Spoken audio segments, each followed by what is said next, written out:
The iron collar closes around her throat. With a sound she will hear in her nightmares for the rest of her life. Metallic click that means everything she was has ended, and everything she will become has begun. Aeona of the Arvery is 24 years old, and she can feel the cold bronze chain attached to the collar pulling at her windpipe, can smell the smoke still rising from the burning fortress of Elysia behind her, can taste the blood in her mouth from where a Roman soldier struck her when she tried to reach her husband one final time. She was until 3 hours ago the wife of Vercingetorix himself, the war archief who united the tribes of Gaul, the king who made Rome tremble, the man who held this fortress for 6 weeks against Caesar's legions while all of Gaul watched and prayed. Now she kneels in the mud outside the fallen walls, her wrists bound with leather straps that cut into skin already raw from struggling, her ceremonial robes torn and stained with the blood of servants who died trying to protect her. Her copper torque, the symbol of her noble status, ripped from her neck by centurion who laughed as he pocketed it.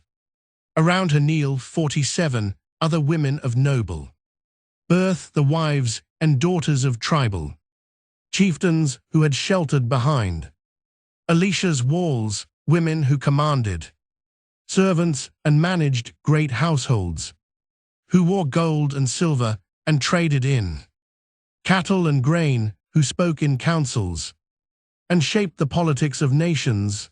Now they are merchandise. A Roman officer walks down the line of kneeling women, a stylus in one hand and a wax tablet in the other. He is cataloguing them, recording their approximate ages, their physical conditions, their visible injuries, their potential values. He pauses in front of Aeona, studies her face, makes a notation. This one, he says in Latin to the soldier beside him. The king's wife, Caesar will want her for the triumph, mark her as reserved imperial property. No one touches her until we reach Rome and the others. The officer gestures dismissively at the line of kneeling women. Standard processing. The young and beautiful go to the officers' pool for the march. The rest go to the general slave chain.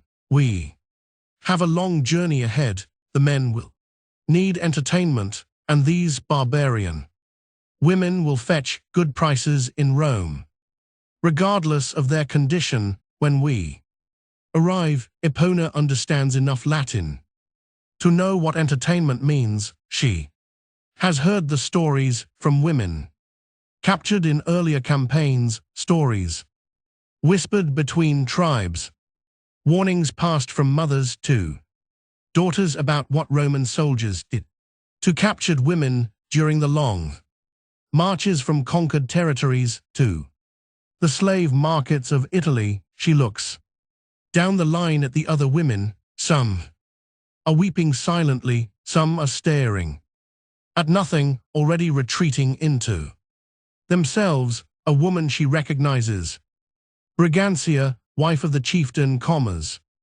is clutching her belly, and Aeona realizes with horror that Bridger is pregnant, perhaps 5 or 6 months along. My lady, Brigante whispers, her voice barely audible. What will they do to us? Aeona cannot answer. She does not have words for what is coming, but she is about to learn. What you are about to learn has been systematically sanitized from the history books for over 2,000 years. We know about Julius Caesar. We know about his conquest of Gaul, his crossing of the Rubicon, his affair with Cleopatra, his assassination on the Ides of March. We know him as a military genius, a political mastermind, a writer whose accounts of his own campaigns are still studied in Latin classes around the world,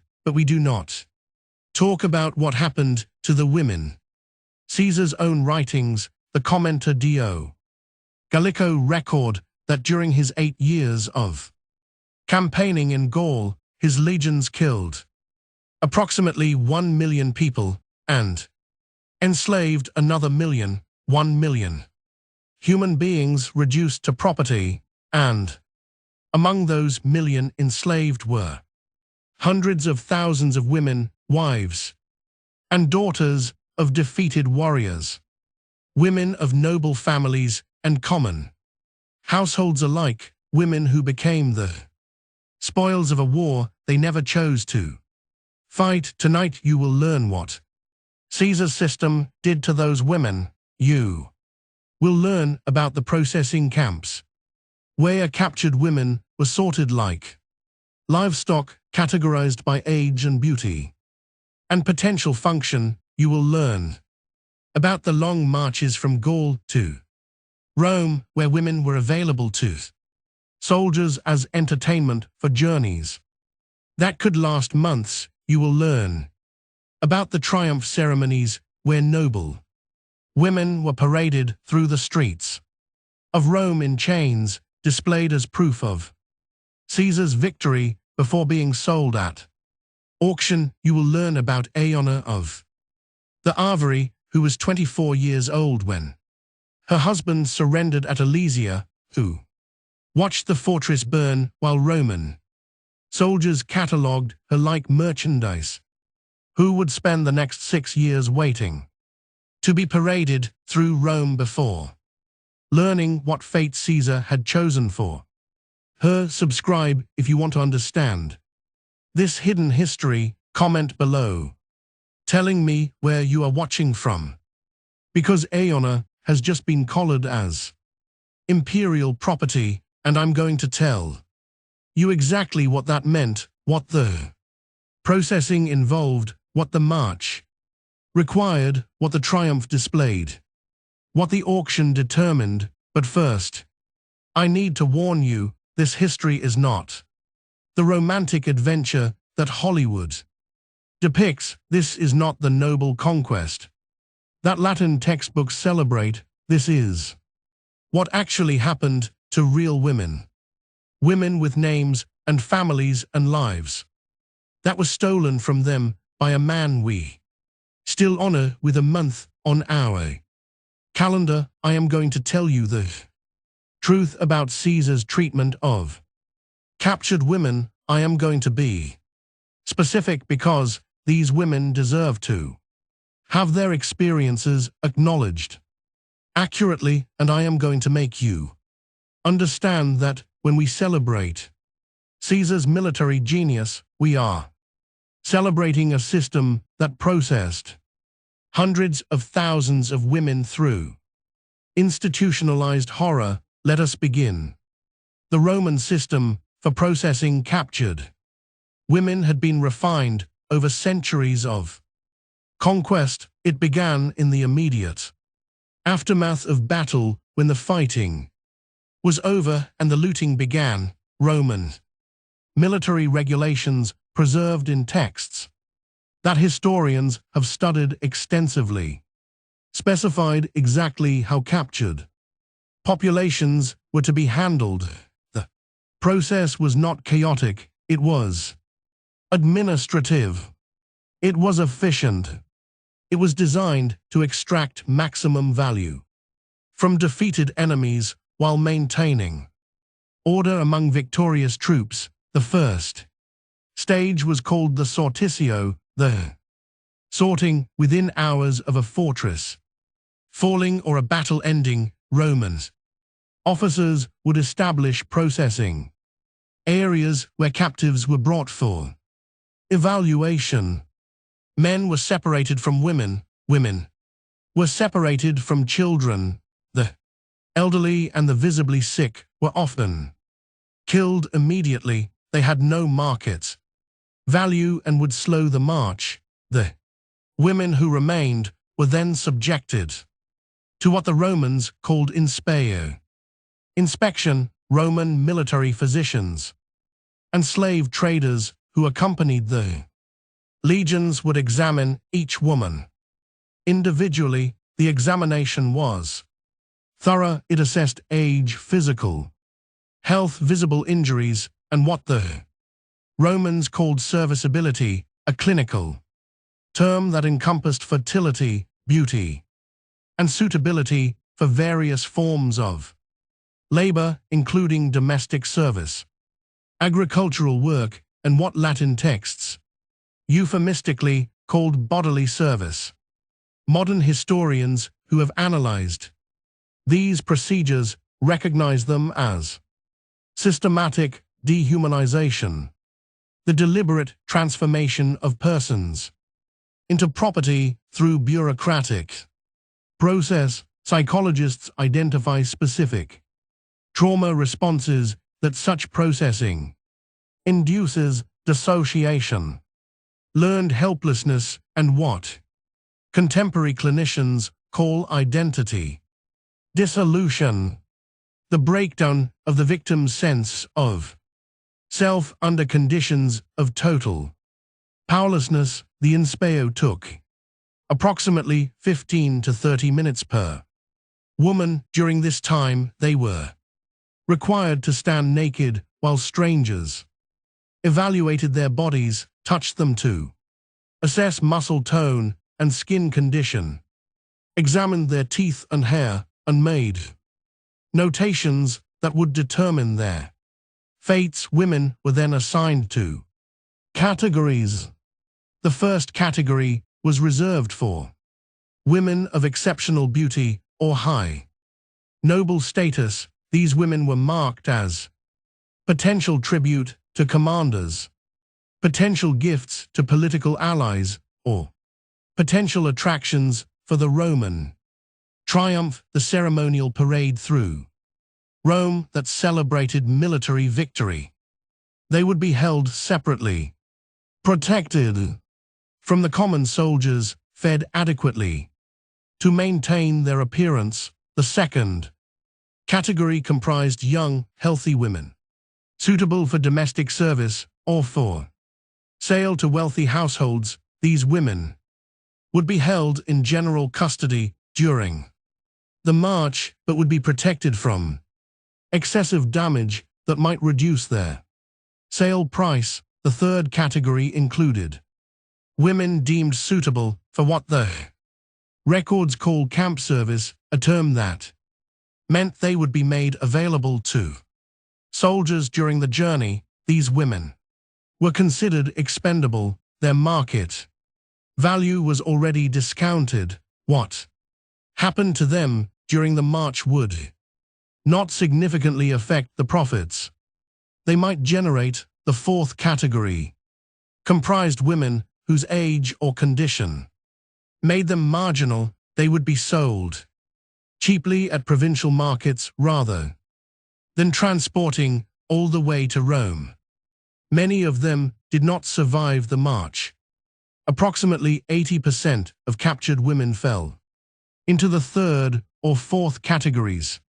Only 20% received any form of protection during the journey to Rome. This was the system that Aeona entered when the collar closed around her throat. Let me tell you now about what happened during the inspection at Allegia. The Romans had established their processing area in a field below the fortress walls. Wooden stakes had been driven into the ground in rows with ropes strung between them to create holding pens. Captured women were brought to these pens in groups of 10 or 20, made to wait until the inspectors were ready for them. Aeona was pulled from the line of kneeling nobles and taken to a separate area, a tent that had been erected for the evaluation of high-value captives. Her status as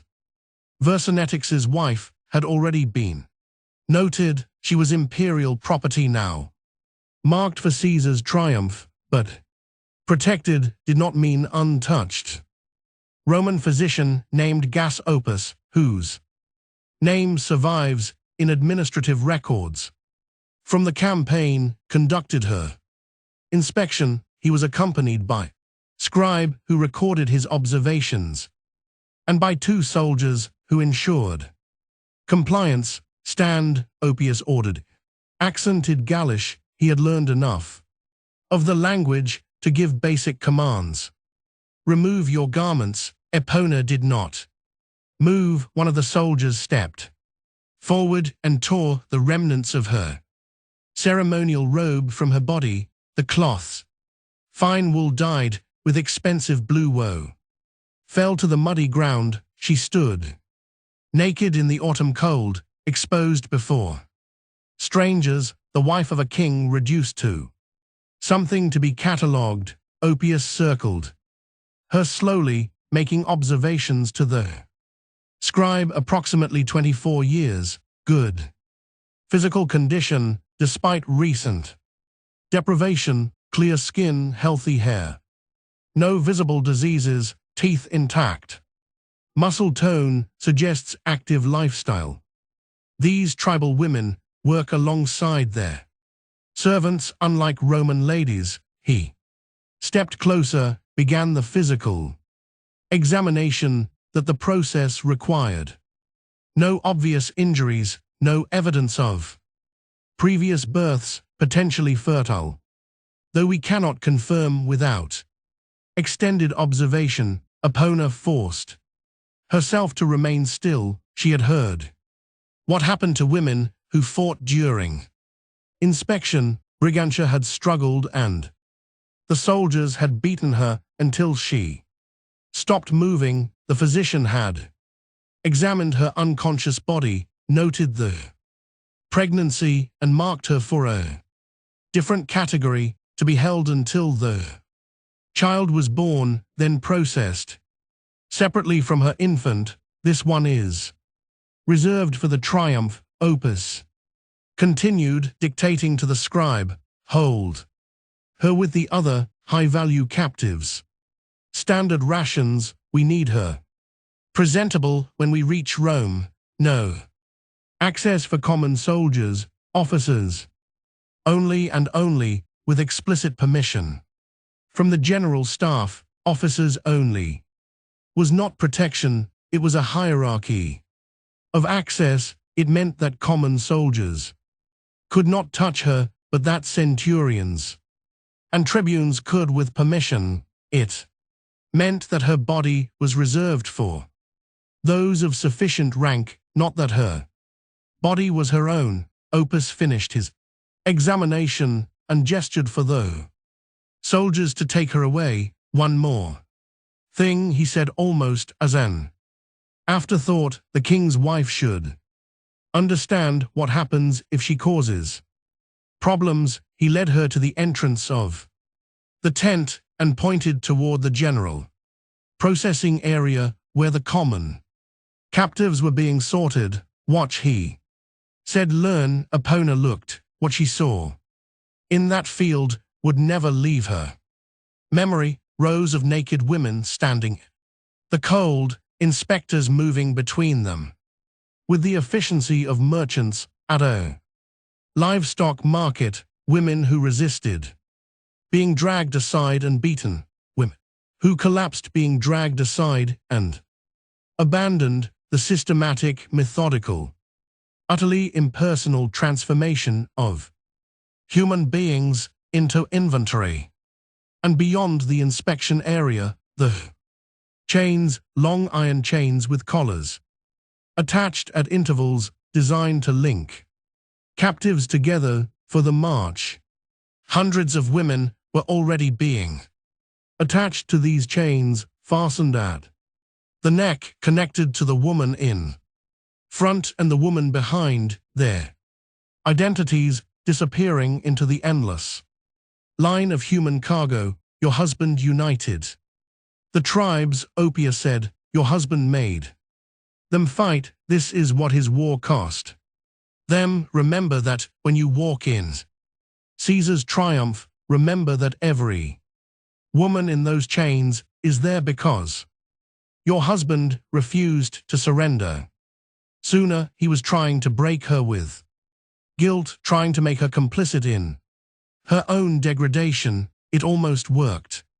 The march from Gaul to Rome typically took between 3 and 4 months. Caesar's legions moved at a standard pace of approximately 20 m per day through friendly territory, slower through regions where resistance might be encountered. The captive trains moved with them thousands of enslaved people, chained together in lines that stretched for miles, guarded by soldiers whose primary responsibility was preventing escape. Modern historians estimate that between 10 and 30% of captives died during these marches. The causes were multiple: exposure, exhaustion, disease, injury, despair. Women who could not maintain the pace were unchained and left behind. Women who became too sick to be valuable were sometimes killed rather than slowed for. Women who tried to escape were executed publicly, their bodies left alongside the road as warnings to others. But death was not the worst thing that could happen during the march. The Roman army made camp each evening, establishing temporary fortifications wherever the column stopped. These camps followed standardized designs, the same layout, reproduced night after night, creating a mobile city that housed tens of thousands of soldiers and their human cargo each night. The processing continued. Women in the third category, those designated for camp service, were distributed among the soldiers according to systems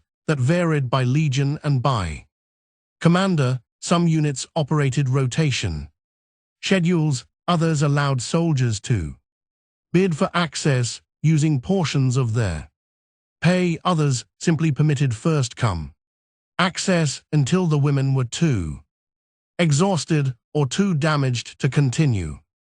The administrative records that survive from Roman military camps include entries that modern historians find difficult to read, lists of women's names, or more often physical descriptions in place of names, followed by tallies of soldiers who had accessed them, notes on which women had become non-functional and needed to be reassigned to other duties, medical observations on injuries that required treatment if the women were to remain serviceable. This was not abuse hidden in darkness. This was administration. This was record-keeping. This was an empire managing its resources with the same efficiency it brought to road building and tax collection. And even women in protected categories were not truly safe. Owner was held with approximately 40 other high-value captives, noble women reserved for the triumph, young women of exceptional beauty being preserved for wealthy buyers, women whose ransom potential made them worth protecting from damage. They traveled in covered wagons rather than walking in chains. They received better food. They were guarded by soldiers whose orders were to keep them intact, but intact was a relative term. The centurion in charge of the high-value transport was a man named Lucius Venus, a veteran of Caesar's campaigns, whose name appears in multiple administrative records from this period. He was responsible for delivering his cargo to Rome in conditions suitable for display and sale. He was also, according to accounts that survived through the testimonies of ransomed captives, a man who interpreted his orders creatively. Caesar said, to keep you presentable. Vorenus told the noble women, on the third night of the march, he did not say, to keep you untouched. He said presentable. There is a difference, Epona learned.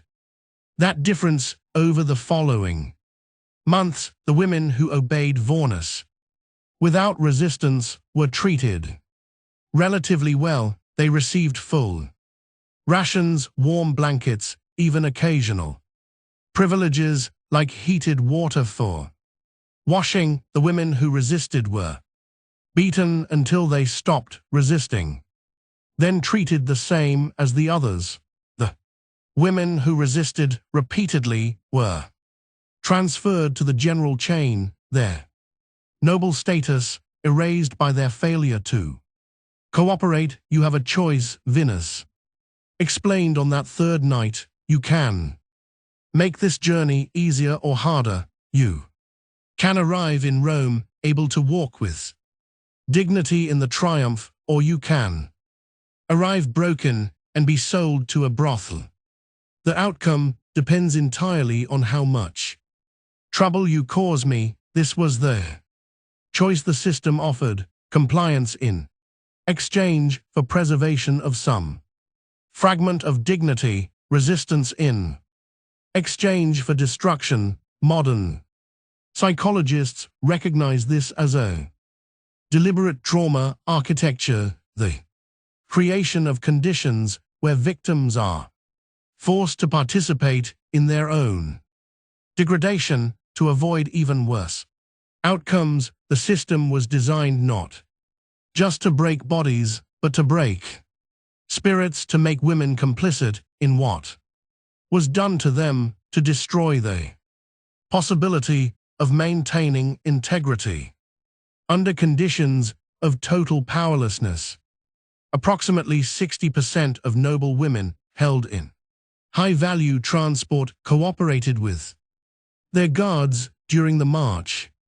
Approximately 25% resisted initially, but eventually complied. Approximately 15% resisted throughout and were transferred to general chains or died during the journey. Aeona was among the 60%. She told herself it was survival. She told herself she was protecting the other women by not provoking worse treatment for everyone. She told herself that enduring this was not the same as accepting it, that compliance was not consent, that her spirit remained her own even when her body did not. These were the lies that made survival possible. Let me tell you now about 3 other women who were processed alongside Aeona at Alesia. Bancia of the Atrebates was 22 years old and approximately 6 months pregnant when the fortress fell. Her husband Comas had been one of Vercingetorix's chief lieutenants, a man who had once been Caesar's ally before turning against Rome. Her status as his wife made her valuable, but her pregnancy made her complicated. The Romans had protocols for pregnant captives. The standard procedure was to hold them until delivery, then separate mother and child. The infant would be raised as a slave if it survived, or sold separately. If a buyer wanted it, the mother would be processed. Normally, once she was no longer pregnant, Briganti was held in a separate section of the high-value transport close enough to Aeona that they could speak occasionally, far enough that the guards could manage them. Separately, she was not subjected to what the other women experienced during the march. Pregnant women had reduced market value, and damaging the pregnancy might reduce it further, but being spared one horror did not mean being spared all horror. Brigantia gave birth somewhere in northern Italy. Approximately 2 months into the march. The delivery happened in a military camp, attended by a Roman midwife whose primary concern was the survival of both products, the mother who could be sold, and the infant who represented additional inventory. The birth was difficult. Bancha labored for 18 hours in a tent surrounded by strangers who did not speak her language, far from home, far from the women who should have attended her, far from everything that childbirth was supposed to mean. The infant was a boy. He was healthy. He was taken from Bigantia within hours of delivery. Where are you taking him? She screamed as soldiers carried the wrapped bundle away. Where is my son? What are you doing with my son? No one answered her. The infant was recorded in administrative logs as male, healthy. Born in camp, Mother Gar Noble, he was assigned a value based on standard pricing for infant slaves. He was transported separately from his mother for the remainder of the journey. Brigantia never learned what happened to him. She never learned whether he was sold, whether he survived, whether he grew up somewhere in the Roman Empire with no knowledge of who he was or where he came from. She lived for another 14 years as a household slave in Rome. She never stopped asking about her son. She never received an answer. She died at 36, still not knowing whether her child had lived or died. Cartmandua of the Veneti was 19 years old when she was captured at Alesia. She was not a wife, but a daughter, the eldest child of a chieftain who had died fighting during the siege. Her mother had been killed during the initial assault. Her younger siblings, a brother of 16 and a sister of 12, had been separated from her during processing, and she never saw them again. Caramandua was young, beautiful, and alone. She was assigned the highest category of captives, those reserved for wealthy buyers or for gifts to political allies, but her youth and beauty did not protect her. During the march, they made her a target. Centurion Vorenus noticed her specifically. She was, according to his own words, preserved in a later account the finest piece in the entire collection. He decided that such a prize deserved special attention. Cardamandua resisted.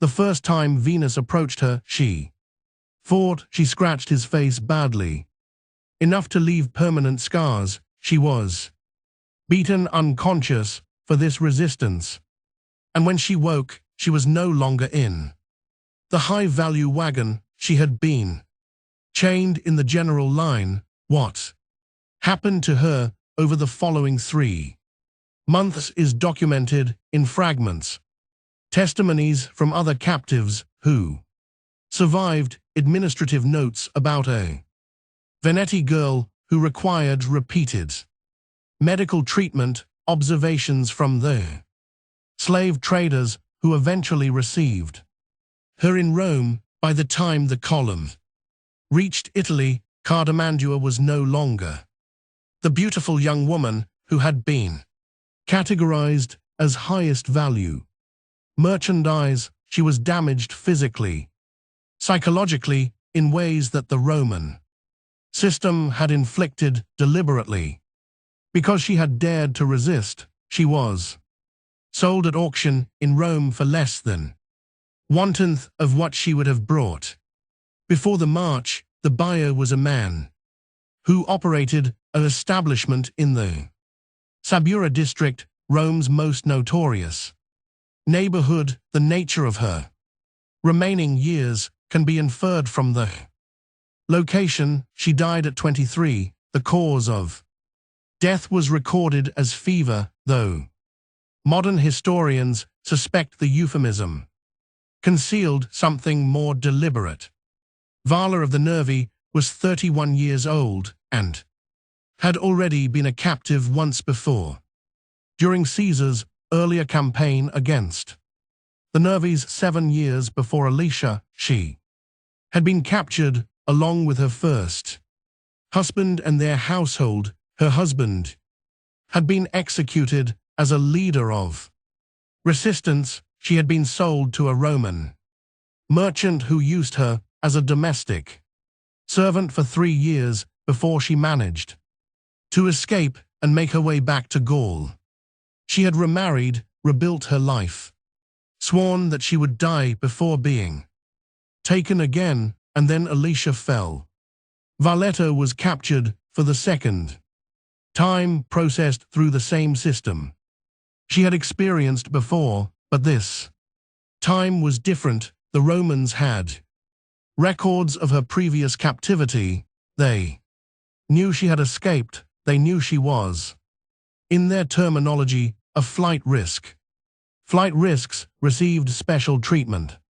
Vala was chained differently than the other women, her collar connected to a shorter lead, her hands bound in front of her rather than free, her ankle shackled to a weight that she had to carry during the march. She was watched constantly. She was never allowed near the edge of the column. She was never given any opportunity to run, and she was made an example. On the 12th night of the march, a young woman from another chain managed to escape. She was recaptured within hours, brought back to the camp, and the centurion in charge decided that the captives needed a reminder of what happened to those who ran. Vala was selected for the demonstration, not because she had done anything. She had not tried to escape.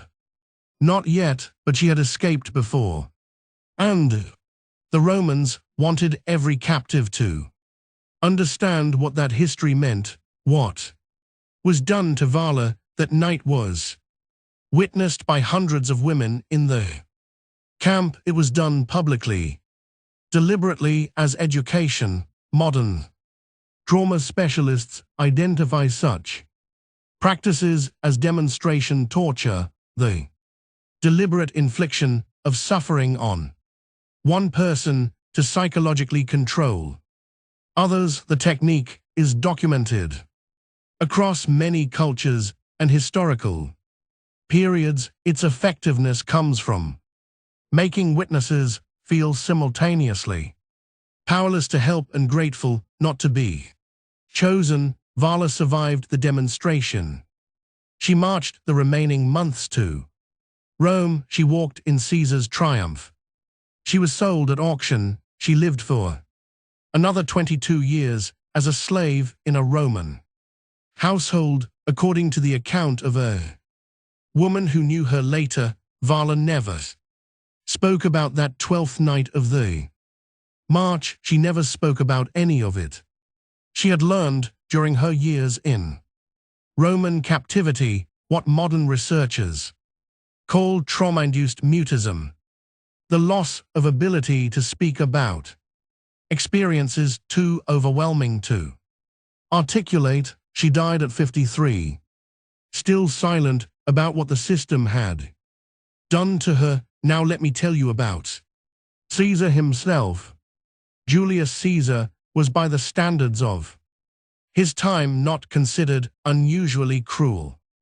He was in fact celebrated for his clemency, his tendency to spare defeated enemies who surrendered promptly rather than fighting to the last. This was the public image he cultivated, the merciful conqueror, the general who offered terms, the man who gave enemies a chance to live if they simply submitted to Roman authority. But clemency toward surrendered leaders did not extend to their families, their households, their peoples. Caesar might spare a chieftain's life while selling the chieftain's wife and children into Slavery, he might accept a tribe.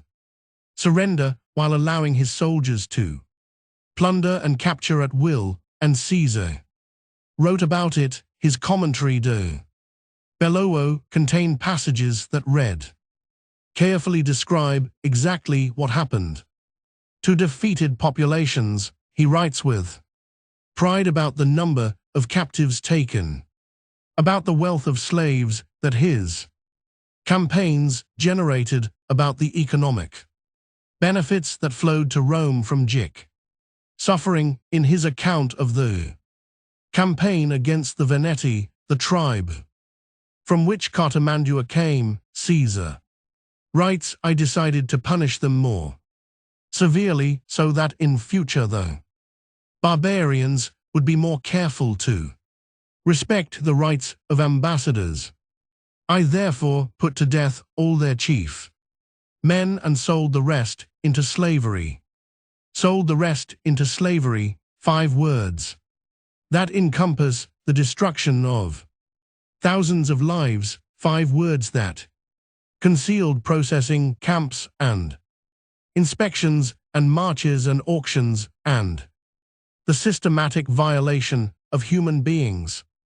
Reduced to property, Caesar knew what his system did to women. He knew because he designed parts of it, because he received reports about it, because he profited enormously from it, the wealth he accumulated during his Jic campaigns, wealth that funded his political career, and his eventual march on Rome came substantially from the sale of enslaved human beings. The estimates vary, but historians calculate that Caesar's 8 years in Gaul generated approximately 100 million sesterces in slave revenue.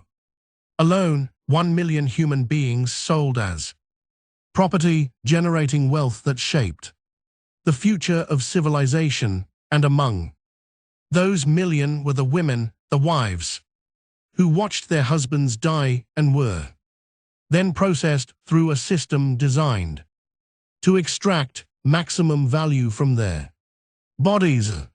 The daughters who were separated from their families and sold to strangers.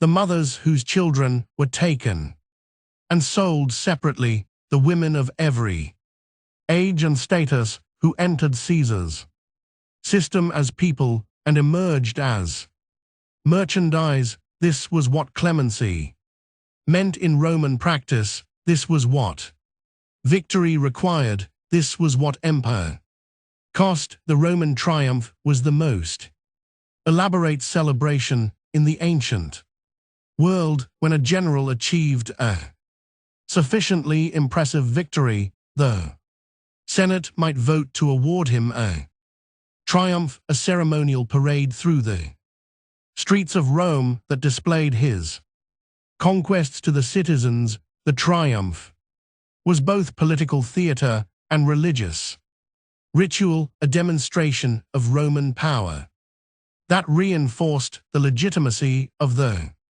state and the glory of the commander.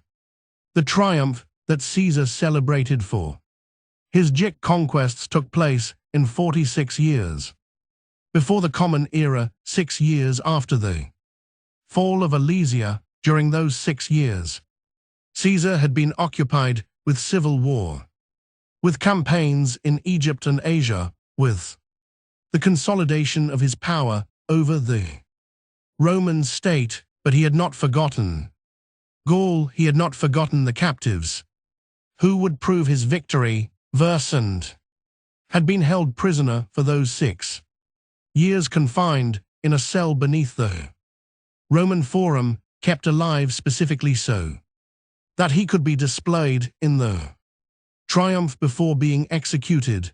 Epona had been held as well. For 6 years she had lived in a holding facility outside Rome, where high-value captives were kept. Until needed, she had been maintained in reasonable condition, fed adequately, allowed to bathe, permitted limited exercise. She was property being stored for future use, preserved like any valuable commodity, but storage was not. Freedom, storage was not safety. The guards who watched the holding facility interpreted their duties the same way Centurion Verenus had interpreted his. During the march, the women in storage were available to those with authority over them, and 6 years provided ample time for that authority to be exercised. On the day of the triumph, Epona was 30 years old. She had spent 6 years as a captive, 6 years waiting to learn what Rome would ultimately do with her. She had survived the fall of Alesia, the processing, the march, the storage. She had survived what the guards in the holding facility had done over 6 years of confinement. She had survived on the hope that somehow there might be an end to this, that was not simply more suffering. Now she would walk through Rome in chains, following her husband to his execution. Let me describe the triumph in detail, because understanding what Aeona experienced requires understanding what Roman triumphs actually involved. The procession began outside the city walls at dawn. The entire population of Rome, perhaps 700,000 people, lined the streets to watch. The parade would take hours to pass any given point, moving slowly through the city to maximize viewing time. At the front marched the senators and magistrates of Rome, demonstrating that this victory belonged to the Roman state. Behind them came wagons loaded with the spoils of war, gold and silver, weapons and armor, treasures looted from Greek temples and noble houses. Then came the captives. Hundreds of Greek warriors marched in the triumph, men who had fought at Alesia and other battles, men who had been held in prison camps for years awaiting this display. They walked in chains, their hair and beards grown wild, their bodies deliberately kept thin to emphasize Roman dominance over their weakness. And among them walked the women, the noble women of wives of chieftains, daughters of kings, were displayed separately from the common captives. They wore their finest remaining garments, cleaned and repaired. For this performance, their hair had been arranged in the traditional Greek styles that Romans found exotic. They had been made to look like queens so that their humiliation would be more complete. Epona walked near the front of the women's group as the wife of Verson. Jeddah, she was the most valuable display piece, proof that Caesar had broken not just the Gic king, but everything he loved. Behind her walked other noble women who had survived the 6 years of captivity. Brigantia was not among them. She had been sold years earlier, her value as a display piece diminished by the loss of her child. Carmandua was not among them. She had died in the Subura. Vala was not among them. Her previous escape attempt had disqualified her from the honor of the triumph, but approximately 30 noble women walked in that procession, representing the devastation of Gic aristocracy. The crowds that lined the streets jeered and threw things. This was expected part of the ritual. Roman citizens demonstrated their dominance by mocking the defeated. Some threw rotten vegetables, some threw stones, some simply screamed insults in Latin that the Greek women could not understand. Hona walked with her eyes forward, trying not to see the faces around her. She had been coached by the guards about how to behave, walk with dignity. Barbarian Caesar wants a proud enemy to defeat. Not a broken slave, look like a queen. Even in chains, it was another impossible demand, be proud so that your humiliation means more, display dignity, so that its destruction is more satisfying, the parade route wound. Through the forum, past the temples and government buildings, past the rostra, where politicians made speeches, past the sites where Rome's history had been made for Roman citizens, this was sacred ground, for the captives it was theater of degradation. At the center of the forum, the procession paused. This was where Versing would be displayed and executed. Hippona was positioned where she could see. She had not seen her husband in 6 years. She had not known whether he was alive or dead. Now she watched as he was brought forward in chains, as the crowd's jeering reached its peak, as Caesar himself appeared to receive the surrender of his greatest enemy. Versand knelt before Caesar. It was ritual, it was performance. The great Jic king abasing himself before the conquering Roman, the symbol of resistance, submitting to imperial power. And then the execution. Roman triumphs traditionally ended with the strangling of the defeated leader. This was done in the Tulanum, the underground prison at the foot of the Capitoline Hill, but Vercingetorix was executed publicly in the forum, where the crowds could watch and where Iona could see. She watched her husband die. She watched the rope tighten around his neck. She watched him struggle, then go still. She watched his body slump. She watched the man she had married, the king who had united Gaul, the father of the resistance that had made Rome tremble. She watched him reduced to a corpse for the entertainment of the crowd. The parade continued. Iona continued walking. She did not collapse. She did not scream.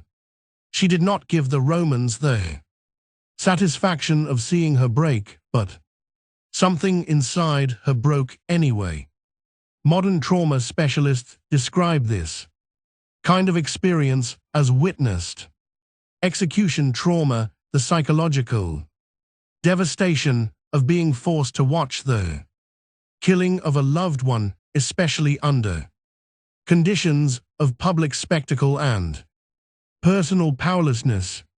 Their effects include chronic dissociation, complicated grief, and what clinicians call shattered world assumptions, the destruction of belief in any kind of meaningful order or justice. Approximately 70% of individuals who experience witnessed execution trauma develop long-term psychological conditions that significantly impair their functioning.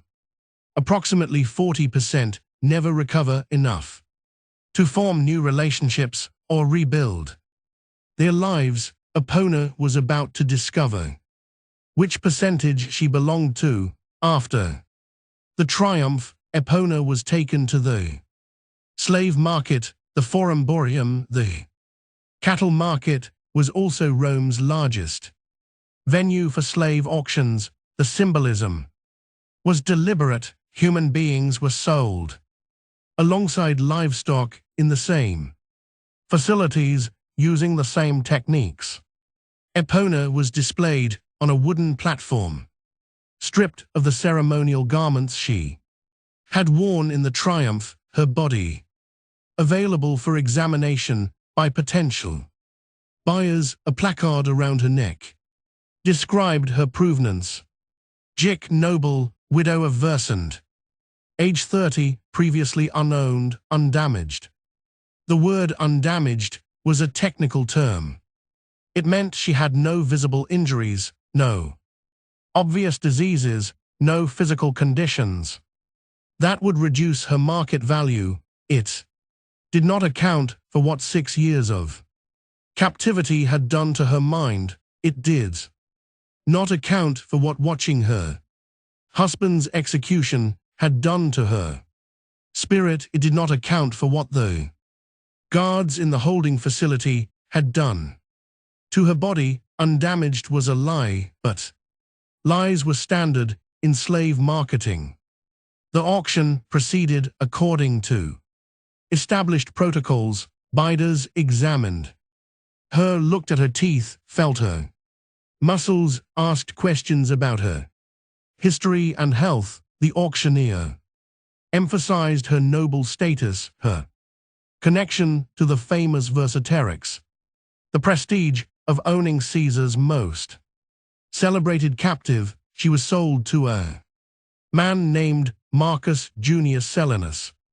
Solanus was a senator, a man of wealth and political influence, a collector of unusual slaves who displayed them at dinner parties to impress his guests. He had acquired Parthian captives after Kraus' defeat, German captives from the northern frontiers, exotic slaves from every corner of the expanding Roman world. Now he added the wife of Vercingetorix to his collection. You will be treated well, Solanus told her after the purchase was complete. I am not a cruel man. I simply appreciate rare things, and you are very rare indeed.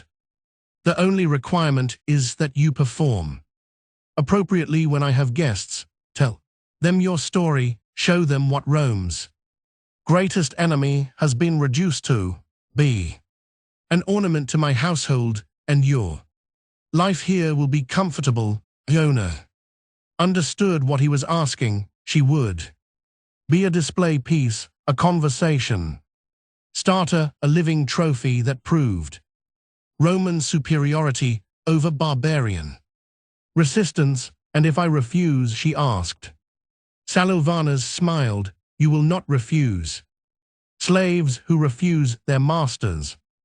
Reasonable requests are sold to less reasonable masters. I am sure you have learned over the past 6 years what less reasonable treatment looks like. I am offering you comfort in exchange for cooperation. The alternative is available if you prefer it. Epina did not prefer it. She became what Solanus required. She attended his dinner parties, told her story when guests asked, displayed her grief and her loss for the entertainment of Roman aristocrats who found barbarian suffering amusing. She lived in Solanus' household for 11 years. During those years, she learned Latin fluently. She learned Roman customs and Roman politics. She learned to navigate the complex hierarchies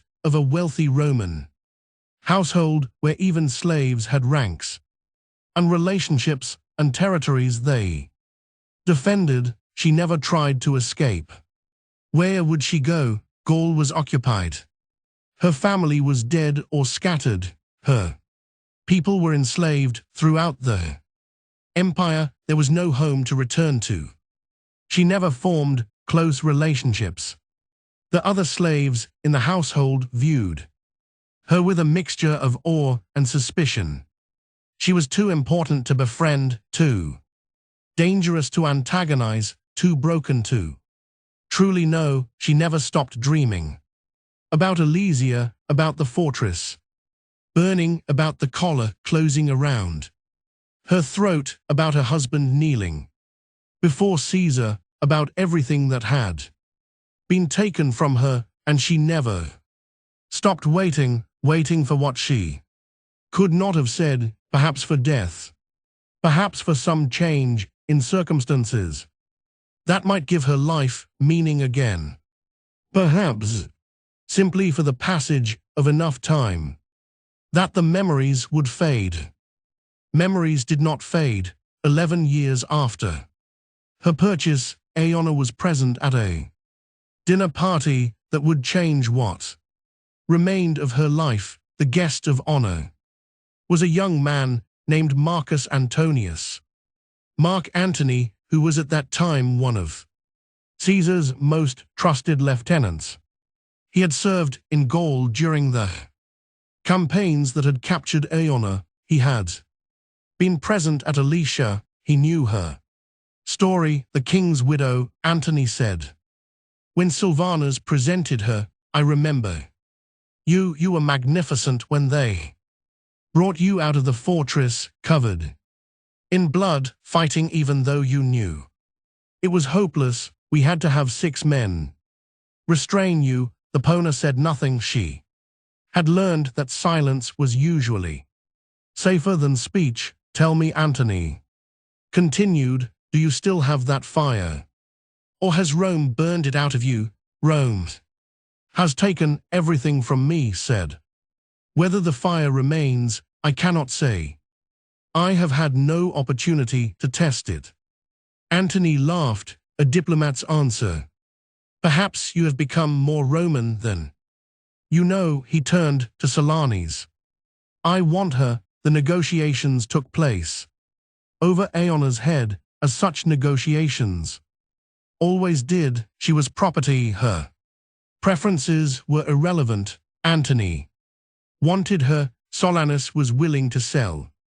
A price was agreed upon. By the end of the evening, Aeona belonged to Mark Antony. What happened next was not what she expected. Antony did not want her as a display piece. He did not want her as entertainment for dinner parties. He wanted her for a different purpose entirely. You knew Vercingetorix.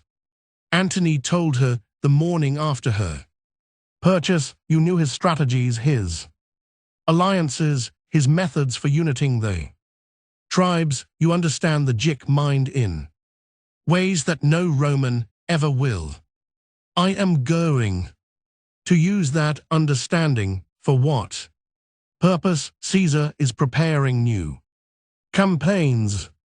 Partha perhaps, or Germany or Britain. He will need intelligence about the peoples. He means to conquer their customs, their weaknesses, their leaders. You will provide that intelligence. I know nothing about Partha or Germany or Britain. No, but you know how conquered people think. You know what makes them resist and what makes them submit. You know the psychology of the defeated. Because you have lived it, that knowledge has value. Epona understood what Antony was offering, a purpose, a role that was not simply being an object, a way to use what she knew. Rather than simply being used, she also understood the moral implications. If she helped Antony, she would be helping Rome conquer other peoples. She would be contributing to the same system that had destroyed her own people. She would be collaborating with the empire that had killed her husband and enslaved her nation. But if she refused, she would go back to being a display piece. Or worse, the alternative Silvanus had described was always available. What guarantees do I have, she asked, that you will not simply take what I know and dispose of me afterward? None. Antony said, slaves do not receive guarantees. But I will tell you this, I find you interesting, not just as a source of intelligence, but as a person. You have survived things that would have broken most people. That resilience has value beyond any information you might provide. Serve me well and your circumstances will improve. That is the best I can offer. It was, I recognized, probably the best offer she would ever receive. She accepted. The years that followed were strange. Aeona became something unprecedented, a Gic woman advising Roman military strategy. She attended meetings where campaigns were planned, where intelligence was evaluated, where decisions were made that would determine the fates of nations. She provided insights into tribal psychology, into patterns of resistance and submission, into the ways that conquered peoples could be managed most efficiently. She was collaborating with the system that had destroyed her.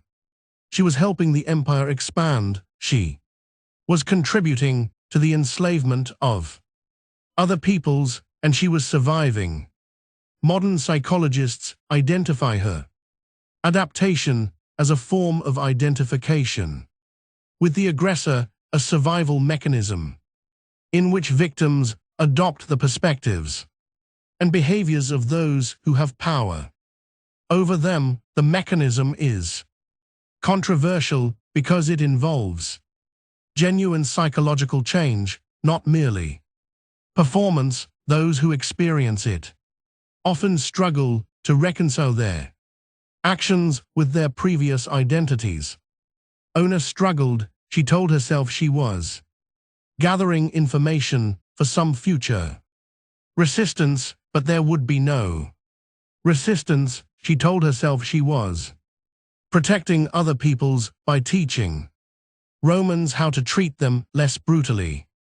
But the campaigns continued with standard Roman practices regardless of her advice. She told herself that survival justified any adaptation, but survival felt increasingly hollow as the years passed. What she did find, unexpectedly, was a kind of respect.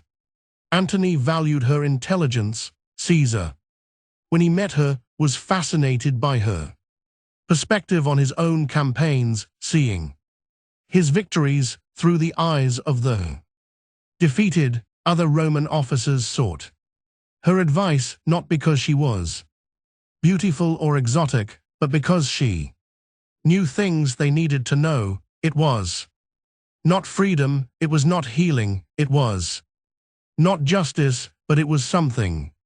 Caesar was assassinated in 44 years.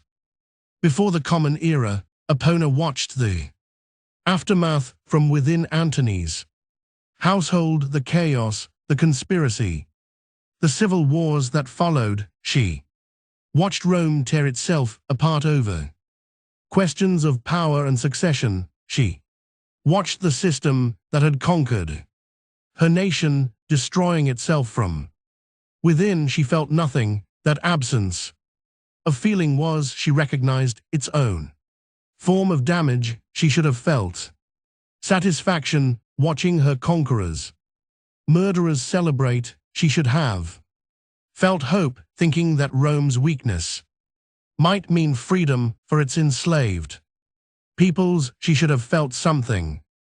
Instead, she felt empty. The capacity for strong emotion had been burned out of her somewhere during the previous 18 years, during the processing at Alesia, during the march, during the 6 years of storage, during the triumph, during the 11 years in Selinus's household, during the years advising Antony on how to conquer others. She had survived, but the woman who had once fought 6 soldiers in the ruins of her fortress no longer existed. Antony eventually freed her. It happened in 40 years before the Common Era, 4 years after Caesar's death, during the period when Antony was establishing his power in the eastern provinces. He was preparing to depart for Egypt, where he would begin his famous relationship with Cleopatra, and he was settling his affairs in Rome. Before leaving, you have served me well, he told Aeona, better than any slave I have ever owned. The information you provided has saved Roman lives and shortened campaigns. I am grateful, and so you are freeing me. I am giving you a choice. You can remain in my household with protected status and guaranteed support, or you can take your freedom and make whatever life you can in Rome. The choice is yours, owner considered. Freedom meant uncertainty, it meant survival without protection, without resources, without the structure that had defined her existence for 2 decades. It meant answering the question she had avoided for 20 years, who was she if she was not someone's property? But it also meant choice, for the first time since the collar closed around her throat at Alizia, she would be able to decide her own actions. I will take my freedom, she said. Anthony nodded. I expected that you were never really a slave, not in your mind. You adapted, you survived, you served, but you never accepted it. That was what made you valuable, that was what made you interesting. He provided her with money enough to establish herself independently. He provided documents proving her freed status. He provided letters of introduction to merchants and officials who might help her build a new life. And then he left for Egypt, and Aeona was alone. Epona lived for another 34 years. After gaining her freedom, she never returned to Gaul. There was nothing to return to. The nation she had known was gone, replaced by Roman provinces with Roman laws and Roman customs and Roman masters. The GIC language was fading as younger generations learned Latin. The old religions were being replaced by Roman gods. The culture that had produced her had been systematically erased. Instead,